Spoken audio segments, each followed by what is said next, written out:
नमस्कार दोस्तों, हमारे YouTube चैनल एजुकेटरी में आप सबका हार्दिक स्वागत है। फ्रेंड्स, आज हम कक्षा 9 विषय लोकतांत्रिक राजनीति भाग 1 राजनीति विज्ञान अध्याय 4 स्वतंत्र संस्थाओं का कामकाज के अभ्यास प्रश्नों को हल करेंगे।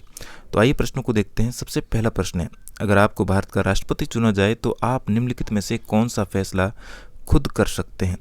तो यहाँ पर 4 कथनों में से हमारा सही उत्तर होगा दोनों सदनों द्वारा पारित विधेयक पर पुनर्विचार के लिए कह सकते हैं। तो यहाँ पर हमारा उत्तर ग राइट होगा। दूसरा प्रश्न है, निम्नलिखित में से कौन राजनीतिक कार्यपालिकाओं का हिस्सा होता है। तो यहाँ हमारा उत्तर होगा गृह मंत्री, ग राइट होगा यहाँ पर। तीसरा है, न्यायपालिका के बारे में निम्नलिखित में से कौन सा बयान गलत है। तो हमारा उत्तर होगा संसद द्वारा पारित प्रत्येक कानून को सर्वोच्च न्यायालय की मंजूरी की जरूरत होती है। ये कथन गलत है, बाकी के सारे कथन यहाँ पर सही हैं। चौथा प्रश्न है, निम्नलिखित राजनीतिक संस्थाओं में कौन सी संस्था देश के मौजूदा कानून में संशोधन कर सकती है। तो हमारा उत्तर होगा संसद, ग उत्तर सही होगा। पांचवा प्रश्न है, उस मंत्रालय की पहचान करें जिसने निम्नलिखित समाचार जारी किया होगा। तो यहाँ पर कुछ सारणी में कुछ कथन लिखे गए हैं। हमारा उत्तर होगा, मेल करके लिखेंगे हम, देश से जूट का निर्यात बढ़ाने के लिए एक नई नीति बनाई जा रही है। तो ये नीति बनाएगा वाणिज्य और उद्योग मंत्रालय। ख है, ग्रामीण इलाकों में टेलीफोन सेवाएं सुलभ कराई जाएगी। तो ये होगा संचार और सूचना प्रौद्योगिकी मंत्रालय के द्वारा किया जाएगा ये कार्य।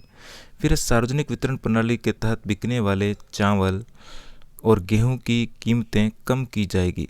तो ये होगा कृषि खाद्यान्न और सार्वजनिक वितरण मंत्रालय के द्वारा। ग है, पल्स पोलियो अभियान शुरू किया जाएगा। तो ये स्वास्थ्य मंत्रालय द्वारा शुरू किया जाएगा। ऊंची पहाड़ियों पर तैनात सैनिकों के भत्ते बढ़ाए जाएंगे। तो ये कार्य रक्षा मंत्रालय द्वारा किया जाएगा। फ्रेंड्स, आगे बढ़े उससे पहले आपसे रिक्वेस्ट रहेगी कि अगर आपने मेरे चैनल को अभी तक सब्सक्राइब नहीं किया है तो चैनल को सब्सक्राइब करके बेल आइकन को प्रेस करें ताकि मेरे आने वाले सारे वीडियो आप तक आसानी से पहुँच सके। तो चलिए कंटिन्यू करते हैं। प्रश्न नंबर 6 है, देश की विधायिका, कार्यपालिका और न्यायपालिका में से उस राजनीतिक संस्था का नाम बताइए जो निम्नलिखित मामलों में अधिकारों का इस्तेमाल करती हैं। सबसे पहला कथन है, सड़क, सिंचाई जैसे बुनियादी ढांचे के विकास और नागरिकों के विभिन्न कल्याणकारी गतिविधियों पर कितना पैसा खर्च किया जाएगा। तो यहाँ पर हमारा उत्तर होगा विधायिका। ख है, स्टॉक एक्सचेंज को नियमित करने संबंधी कानून बनाने की कमेटी के सुझाव पर विचार विमर्श करती हैं। तो ये होगा ख में न्यायपालिका। और ग है, 2 राज्यों के बीच कानूनी विवाद पर निर्णय लेती हैं। तो हमारा उत्तर होगा न्यायपालिका। चौथा है, भूकंप पीड़ितों की राहत के प्रयासों के बारे में सूचना मांगती हैं। तो ये होगा कार्यपालिका।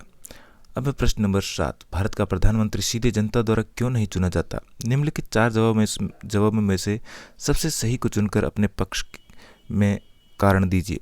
तो इन चारों में से हमारा सही उत्तर होगा क, संसदीय लोकतंत्र में लोकसभा में बहुमत वाली पार्टी का नेता ही प्रधानमंत्री बन सकता है। अब इसके पक्ष में हम कारण लिखेंगे कि भारतीय संविधान में यह व्यवस्था है कि प्रधानमंत्री की नियुक्ति राष्ट्रपति करते हैं, लेकिन राष्ट्रपति लोकसभा में बहुमत वाली पार्टी या पार्टियों के गठबंधन के नेता को ही प्रधानमंत्री नियुक्त करते हैं। यही कारण है कि भारत में प्रधानमंत्री का चुनाव जनता द्वारा प्रत्यक्षतः नहीं किया जाता है।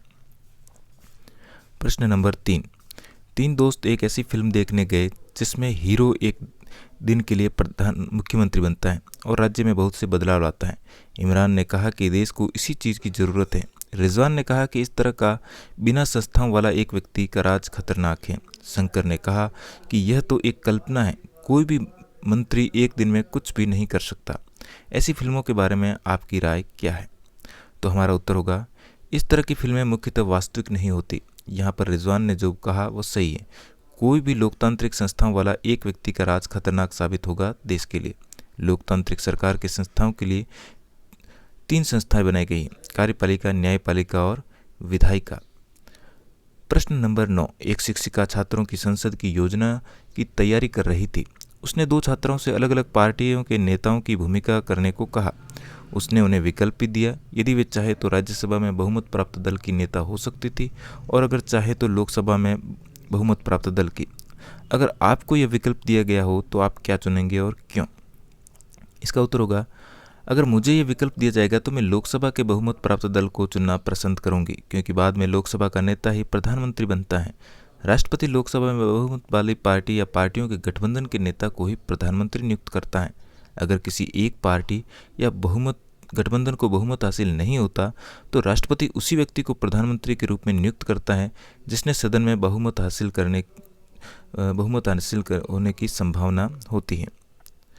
प्रश्न नंबर 10, आरक्षण पर आदेश का उदाहरण बढ़कर 3 विद्यार्थियों की न्यायपालिका की भूमिका पर अलग अलग प्रतिक्रिया थी। इनमें से कौन सी प्रतिक्रिया न्यायालय की भूमिका को सही तरह से समझती है? तो हमारा उत्तर होगा इन तीनों प्रक्रियाओं में से अंजया यानी कि ख का विचार सरकार के आरक्षण संबंधी आदेशों को न्यायालय द्वारा न्याय संगत पाया गया है। साथ ही उसमें अपेक्षित कमियों को देखते हुए न्यायालय ने सरकार को इसमें कुछ संशोधन करने का आदेश भी दिया। न्यायालय ने पिछड़े वर्गों के सही व्यक्ति तक इस आदेश का लाभ पहुंचे, इसके लिए इस वर्ग के संपन्न लोगों की पहचान कर उन्हें इस लाभ से अलग रखने के लिए आवश्यक कदम उठाने हेतु सरकार को निर्देश दिया। मेरे विचार में यही सबसे सही राय है। जो न्यायपालिका सरकार के आदेशों के खिलाफ फैसला सुना सकती है। फ्रेंड्स, इसके साथ ही हमारा पाठ यहीं पर समाप्त हुआ। वीडियो अच्छा लगा तो लाइक, शेयर और चैनल पर पहली बार है तो चैनल को सब्सक्राइब करना बिल्कुल भी न भूलें। मिलते हैं इसी प्रकार के एक और वीडियो में। धन्यवाद।